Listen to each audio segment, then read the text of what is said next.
Hello, and welcome back to another episode of VIII's Weekly Games Roundup, the show that has me, your host, Tyler, bringing you the news from every corner of the games industry that interested me throughout the week. I want to start things off with some tidbits on a game that I am personally super excited for, Dragon Ball FighterZ. This is less news than interesting factoids, but Game Informer has an article covering some of the little details in the game and the lengths that Arc System Works, known for their work on everything from BlazBlue and Guilty Gear to Persona 4 Arena, is kind of insane.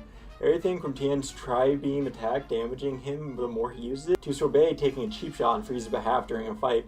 FighterZ is shaping up to be a game that is made for DBZ fans, which if you're like me, you are. Next up is something that I found intriguing and I think is kind of unheard of in the games industry. NIS America, or NIS America, however you pronounce it, also known as Nipponichi Software's North American branch, and probably best known for their publishing Danganronpa series here in the West, has announced that due to fan feedback and reactions to the localization of the recently released YZ8 Localization, they will be reworking the English script and releasing an update for the game with these changes in November. I haven't played YZ8 myself, but I've heard mixed things on the localization, and seriously good on Nissa for owning up to the lackluster localization and actually going in and trying to make things right. It's something you don't really see that much in the game industry, and I think it's really cool. On the other end of the goodwill spectrum, the ESRB has announced that loot boxes, those little things that keep on infecting all the major AAA titles and hold a random assortment of in-game items that you're told you can earn through playing the game, but it's usually just more efficient to pay real money, are not considered gambling. In a statement, a spokesperson told Kotaku that they liken loot boxes to collectible card game packs, in that you're always guaranteed to get something even if it's not something you want. Unlike in gambling, where you are not guaranteed to get something and instead could potentially lose something. Had loot boxes been labeled gambling, it would have most likely ended that practice then and there, as games with real gambling in them are automatically rated adults only.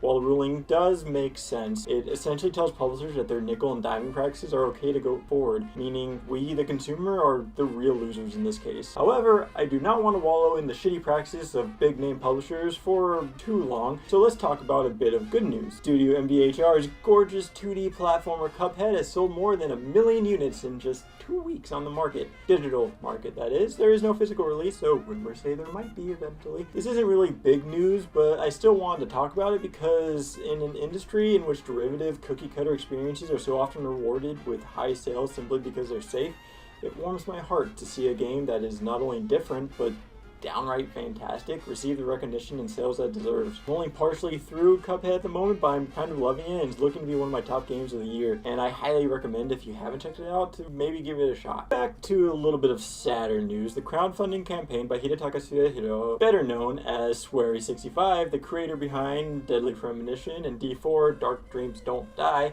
for his rural England-based RPG The Good Life, in which the inhabitants turn into cats or dogs at night, failed to reach his big crowdfunding goal. Swery talked about why it failed on his Twitter account, citing such things as the leaked announcement and his lack of clarity in what the game actually was to consumers. However, all is not lost, as he has said that he plans on relaunching the game, this time on Kickstarter, with a clearer vision. I've been following Swery's work for a while now, and I really wish him the best. He's an interesting creator, if nothing else, and the games industry can really use more people like him. Alright, I swear this is the last bit of sad news, but Mark Laidlaw, who was the director on the Dragon Age series, in addition to having worked on Mass Effect and Jade Empire, among other things at BioWare, has announced that after 14 years he is leaving the company. I've been a big fan of Mike's for a while now, and while the Dragon Age series has surely had its ups and downs, it has always been a favorite of mine, and Mike has really been the face of the franchise. I wish him the best in wherever he ends up, and I look forward to all of his future projects. Now it's time for trailers, and of course we're starting off with a favorite here at VIII's, Pokémon. Continuing to build up to the release of Pokémon Ultra Sun and Moon,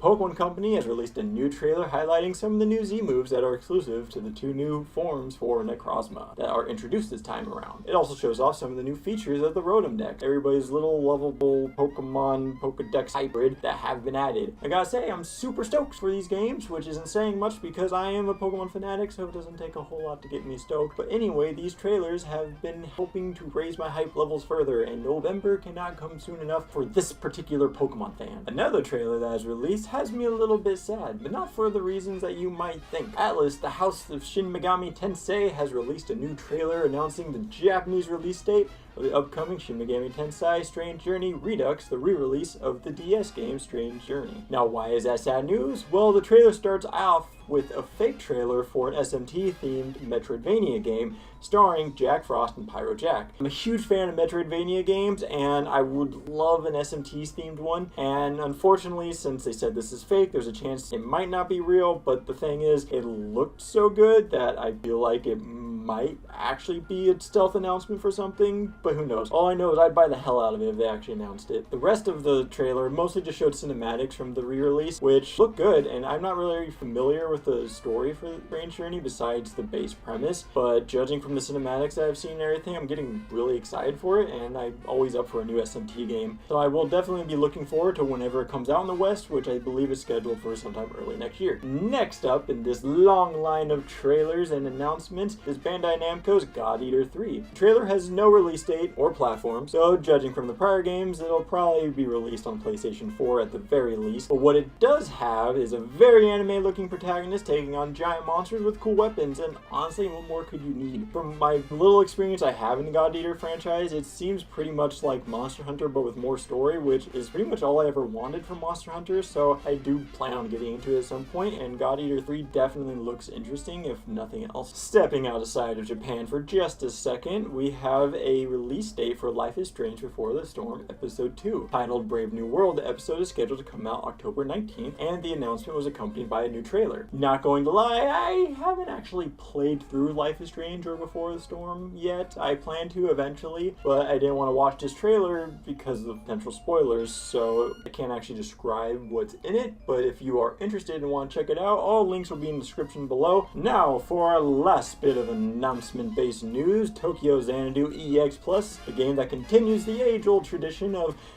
weird-ass Japanese titles, will be coming out in the West on December 9th. This is a PS4 re-release of a Vita game that came out earlier this year, but this time around there's new story content, new playable character, time attack mode, and a couple other new features as well. I was kind of intrigued when it originally came out, but I knew the PS4 re-release was coming with more content, so I figured I'd wait, so I might actually check it out. Alright, now that's it for all of the news, but I wanted to end this on something a little more fun like I did last week. And this time, a little bit of fun comes in a tiny little fighting ghost package in the form of a Marshadow event going on at GameStop from October 9th to October 23rd. If you don't know what a Marshadow is, it's an adorable little fighting ghosty type Pokemon, and if you want to get one, all you need to do is bring a copy of Pokemon Sun or Pokemon Moon and your 3DS into GameStop, and you can get a download code for the tiny little Shadow Marshmallow. And you know what? That's it for me this week. Thank you all so much for watching. If you have any ideas for how we could improve the show or channel, please feel free to leave a comment, because we would love any and all. And if you enjoyed the episode, maybe give us a like. Also, if you want to keep up on everything Bird Sons, consider subscribing. I'm Tyler, your host, reminding you to always stay informed. Later.